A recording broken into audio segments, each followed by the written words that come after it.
사울이 다른 옷을 입어 변장하고 두 사람과 함께 갈새 그들이 밤에 그 여인에게 이르러서는 사울이 이르되 청하노니 나를 위하여 신접한 술법으로 내가 네게 말하는 사람을 불러올리라. 내가 사울이 행한 일, 곧 그가 신접한 자와 박수를 이 땅에서 멸절시켰음을 아나니 내가 어찌하여 내 생명의 올무를 놓아 나를 죽게 하려느냐. 사울이 여호와의 이름으로 그에게 맹세하여 이르되 여호와께서 살아계심을 두고 맹세하노니 내가 이 일로는 벌을 당하지 아니하리라. 내가 누구를 내게로 불러올리랴. 사무엘을 불러올리라. 여인이 사무엘을 보고 큰 소리로 외치며 사울에게 말하여 이르되 당신이 어찌하여 나를 속이셨나이까. 당신이 사울이시니이다. 두려워하지 말라. 내가 무엇을 보았느냐? 내가 영이 땅에서 올라오는 것을 보았나이다. 그의 모양이 어떠하냐? 한 노인이 올라오는데 그가 겉옷을 입었나이다. 사울이 그가 사무엘인 줄 알고 그의 얼굴을 땅에 대고 절하니라.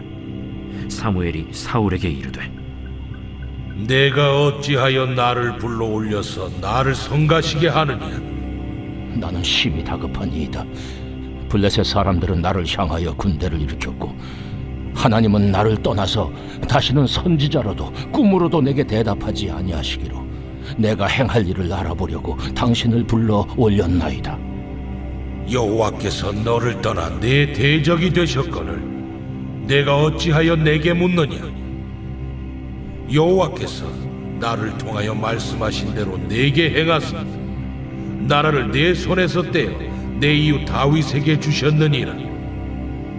내가 여호와의 목소리를 순종하지 아니하고 그의 진노를 아말렉에게 쏟지 아니하였으므로 여호와께서 오늘 이 일을 내게 행하셨고 여호와께서 이스라엘을 너와 함께 블레셋 사람들의 손에 넘기시리니 내일 너와 네 아들들이 나와 함께 있으리라. 여호와께서 또 이스라엘 군대를 블레셋 사람들의 손에 넘기시리라. 오늘도 우리의 삶에 생명과 능력을 주시는 것은 여호와의 말씀밖에 없는 줄을 믿습니다. 우리는 날마다 말씀을 배울 때에 성경에 기록된 것과 같이 말씀이 곧 하나님이시라 하였습니다. 그러니 단순한 글자가 아닌 하나님의 말씀으로서 하나님의 얼굴을 배없는 자세로 말씀 가운데 겸손함으로 나아갈 줄을 믿습니다. 그 말씀 한 구절이 내 심령 가운데 있을 그때에 내가 오늘 하루를 이겨낼 힘과 권세가 하나님이시기에 우리 함께 계시는 줄을 믿습니다. 오늘 우리 사울의 오늘 사건을 보게 됩니다. 이제 사무엘상이 이제 막바지에 다다랐습니다.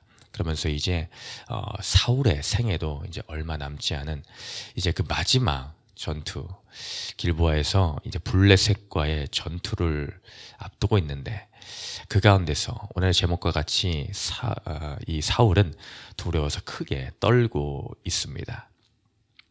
이 떨림의 사건, 블레셋 대군 강국과 전투를 앞둔 이 시점에서 느끼는 그 사울의 심정, 이 사울의 이 일을 통해서 오늘 우리 하나님께서는 또 어떠한 교훈으로 어떠한 은혜로 우리에게 주시기를 원하시는지를 함께 살펴보고자 합니다.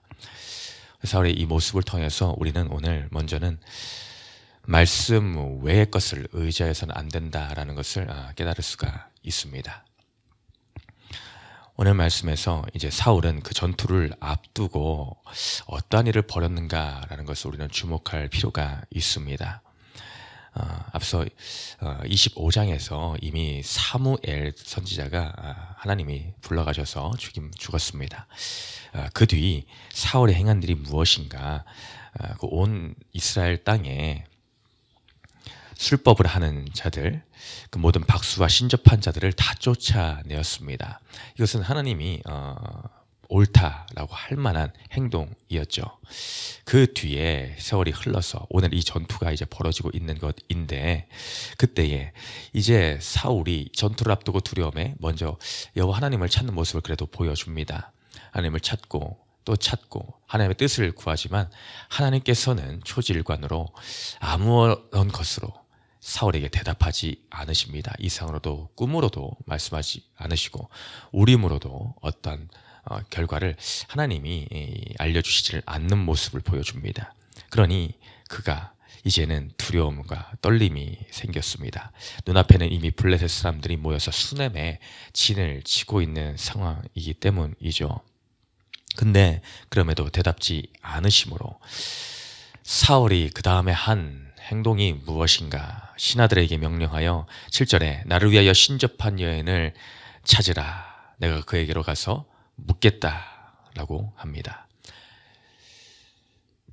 참 이 사울이 행한 이 사울이 행한 일은 자기 스스로 온 땅에 명령한 일입니다. 자기 스스로 신접한 자들을 쫓아내었던 것이고 또한 많은 그 신접한 자를 쫓아내면서 그 점치는 자들에게 절대로 너희는 앞으로 점을 쳐서 안 된다라는 명령을 하였습니다. 그러고 쫓아냈다라는 것이죠.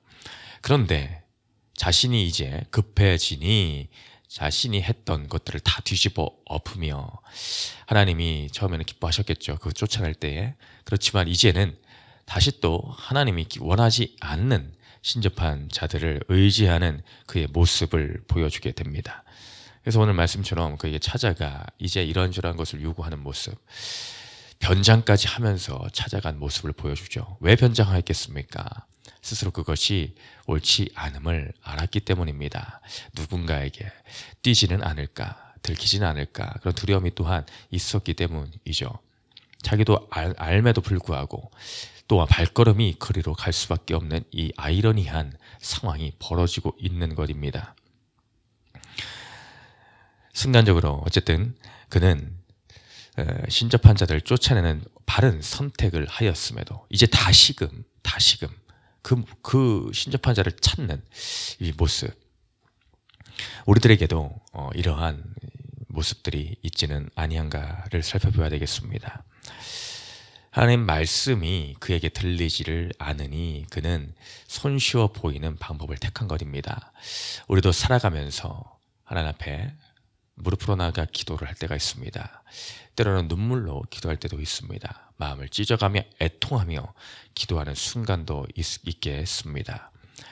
여러분의 삶의 경험에 비추어 그때마다 하나님께서는 어떠한 응답으로 여러분에게 내려주셨습니까? 우리는 응답이라고 할 그때에 대부분 내 생각대로 주시는 것을 응답이다, 그것만이 응답이다 라고 생각할 때가 많이 있습니다. 그러나 주님의 뜻은 때로는 그렇지 않을 때가 있습니다. 거절하실 때도 있고 기다려라 하실 때도 있고 그 외에 여러 가지 모래수보다 많은 하나님의 수로 우리에게 찾아오실 때가 있습니다. 근데 우리는 그것을 뿌리치게 되더라라는 것입니다.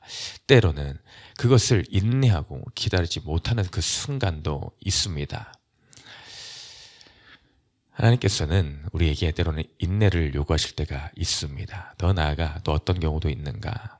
나의 삶이 구별되어 있지 않는 그 삶으로 인하여, 거룩의 모습이 없음으로 인하여 때로는 하나님이 묵인하실 때가 있습니다. 그냥 지켜보실 때도 있더라라는 것입니다. 사울의 경우도 그러하겠죠. 사울은 하나님 말씀에서 이미 떠나가 있는 상태, 버림받은 상태입니다. 그 상황에서 지금 하나님을 찾고 있으니 하나님은 그에게 대답을 하지 않으십니다. 우리가 위급할 때, 내 발등에 불이 떨어질 그때에만 하나님을 찾는 그 신앙이 참으로 하나님 보실 때에 어떻게 생각이 되시겠습니까? 램프의 진이와 같이 나의 유익만을 찾고 하는 그 기도, 얼마나 가식적인 기도이지 않겠습니까? 사울의 그 중심에는 하나님을 온전히 붙들고 신뢰하려는 믿음으로 찾아갔다기보다는 자신의 이 상황이 두렵고 떨려서 자신의 손에 쥐고 있는 것이 놓치는 것이 너무나 안타까워서 그 마음에서 온전히 찾았을 뿐입니다. 하나님 당신만이 나의 유일한 구원이십니다 라는 그 믿음 가운데 온전히 섰다면 그 결과가 달라졌을지도 모르겠죠.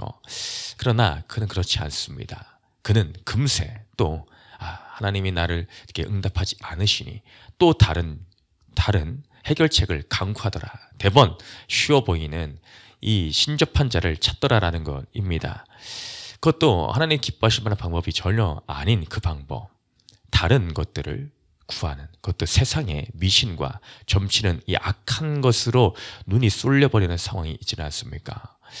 오늘날로 말하면 이런 것이겠죠. 내가 주님을 고백하고 믿는다 하면서 새해가 들어 새해 운세를 점치며 무당을 찾아가며 또 궁합을 보며 이런 모든 것들, 이 모든 것들이 오늘 이 상황과 다를 바가 없습니다.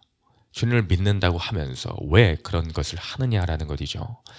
만유보다 크신 하나님, 전능자 하나님이 우리의 앞길을 인도하시는 그 믿음이 없다라고 스스로 그 삶을 통하여 고백하는 것과 별반 다를 것이 없는 것입니다.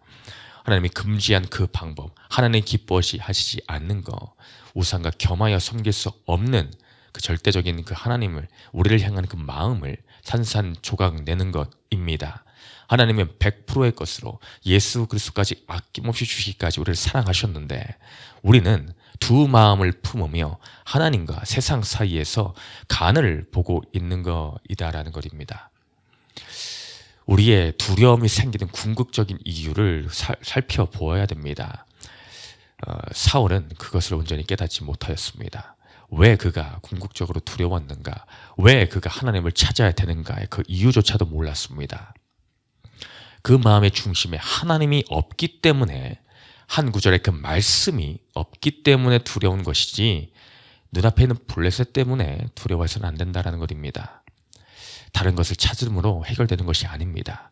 궁극적인 해결책은 하나님을 부르며 끝까지 붙들고 붙드는 것, 말씀 한 구절이 내 가슴 가운데 새겨져 있는 것, 그것이 나의 두려움을 해결할 수 있는 유일한 방법이다라는 것입니다. 여러분 가운데 두려움이 있으십니까? 말씀을 붙드셔야 됩니다. 하나님만을 온전히 붙드셔야 된다라는 것입니다. 우리는 그 믿음 가운데 굳건히 서야 될 줄을 믿습니다. 또한 사울을 통해서 두 번째로 우리가 깨달을 수 있는 것은, 하나님 말씀하신 그 말씀이 있다라면은 그 말씀에는 절대적으로 굴복을 해야 된다라는 것입니다. 절대 굴복입니다. 오늘 신접한 여인을 찾아가서 그 요구대로 사무엘을 불러들이게 됩니다. 그 신접한 여인은 그 사무엘을 보고 기겁을 하였죠. 그러면서 그 사무엘에게 사울은 무릎을 꿇고 다시금 요구를 합니다. 하나님이 나를 떠나서 이런저런 것을 다시는 대답하지 아니하시니 제발 좀 말 좀 해달라. 이 일이 어떻게 되겠는가 말 좀 해달라고 합니다. 사무엘은 귀찮은 듯이 왜 나를 불러내는가 라고 하죠. 그러면서 16절 17절에 여호와께서 너를 떠나 내 대적이 되셨거늘 내가 어찌하여 내게 묻느냐. 여호와께서 나를 통하여 말씀하신 대로 내게 행하사 나를 내 손에서 떼어 내 이웃 다윗에게 주셨느니라. 이미 하나님이 너에게 말씀하시지를 아니하였느냐. 근데 왜 무엇하러 또 어찌하여 불러내서 또 말씀을 듣고자 하고 있느냐. 이미 너의 대적이 되셨다라고 하나님이 하셨다. 또 너의 그 통치하는 그 이스라엘을 내 손에서 떼어 다윗에게 주시겠다라고 하였다. 이미 사울도 알고 있던 그 사실입니다. 근데 그럼에도 불구하고 그는 이 말씀에 대한 굴복이 없습니다. 복종이 없습니다. 또 확인하고 싶은 것입니다. 그 안에 두려움과 불안해. 또 다른 어떤 결과를 내가 들을 수 있지는 않을까. 그 마음이 또 바뀌지는 않았을까라는 그 불안함에 또 새로운 말씀을 요구하고 있습니다. 그럼에도 불구하고 하나님은 동일한 말씀을 또 사무엘을 통해 들려주십니다. 그렇지 않다. 이 일은 네가 스스로 자초한 일이다. 네가 불순종함으로 하나님은 이것을 이미 정하셨다라고 변함없는 하나님 말씀을 또 들려주십니다. 우리들도 이와 같지 않습니까? 하나님의 변함없는 진리의 말씀을 우리에게 이미 주어져 있는 상태입니다. 그럼에도 불구하고 또 다른 어떤 말씀들을 구하며 찾아 헤매고 있지는 않습니까? 또 다른 말씀을 내가 얻을 수 있지 않을까? 또 다른 예언의 말씀을 들을 수 있지는 않을까? 또 다른 이번에는 좋은 말로 누군가에게 듣지는 않을까? 이것이 하나님 앞이든 또 어떤 사람이든 간에 동일합니다. 이 사람에게 더 좋은 말, 더 사람에게 더 좋은 말. 어디 산에 가보니, 어디 기도원에 가보니 더 능력이 뛰어난 분이 있다더라. 예언의 말씀을 잘 해주는 분이 있다더라. 잘해준다는 기준이 무엇이겠습니까? 내 비위에 맞게 좋은 말을 들려주는 사람입니다. 그런 분들이 있지 않을까? 하나님 말씀은 여러분의 손 안에 있습니다. 하나님 이미 우리 손에 들려주셨습니다.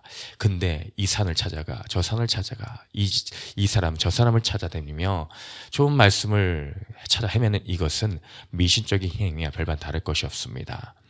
우리에게 날마다 주어진 말씀을 통해서 우리는 그날그날의 큐티를 하며 말씀을 묵상하며 나에게 주시는 이미 주어지신 그 말씀 가운데 내가 복종하고 굴복하겠습니다의 그 마음의 중심이 더욱 중요하더라라는 것입니다. 오늘 나는 하나님의 그 한 말씀에 나에게 내 마음에 들지 않는, 나의 상황에 이해가지 않는 그 한 구절 말씀이 떨어진다라고 할지라도 나는 오늘도 아멘으로 복종할 그 마음의 준비가 되어 있느냐라는 것입니다. 내가 순종할 마음을 가지고 오늘도 큐티책을, 성경책을 펼치고 있느냐라는 것입니다. 오늘도 주님의 절대적인 말씀 앞에 내가 작아져 겸손함으로 나아가는 저와 우리 공동체 되시기를 주님의 이름으로 축원드립니다. 큐티즘은 두 번째 읽고 마칩니다. 시작. 하나님이 말씀으로 알려주셨는데도 아직 인정하지 못하는 나의 잘못은 무엇입니까? 기도하십니다. 사랑과 은혜가 풍성하신 하나님 아버지, 인생의 두려움의 순간이 우리 가운데 찾아올 때가 있습니다. 그런데 그 두려움의 순간을 되돌아보니 그 순간에는 말씀이 없었습니다. 하나님의 절대적인 그 진리의 말씀, 힘과 능력이 되는 그 말씀이 내 삶 가운데 있었다면 무엇이 두려울 것이 있겠습니까? 그 말씀이 하나님이신데 말이죠. 주님, 그 말씀 가운데 우리가 바로 서게 하여 주시고 오늘 그 한 구절의 말씀에 순종하고 자복하고 굴복함으로 말씀이 내 앞서 싸워 대신하여 내 인생길을 인도하심을 또한 인정하고 고백하며 나아가는 우리 공동체 되게 하여 주시옵소서. 감사드리며 예수님의 이름으로 기도드렸습니다. 아멘.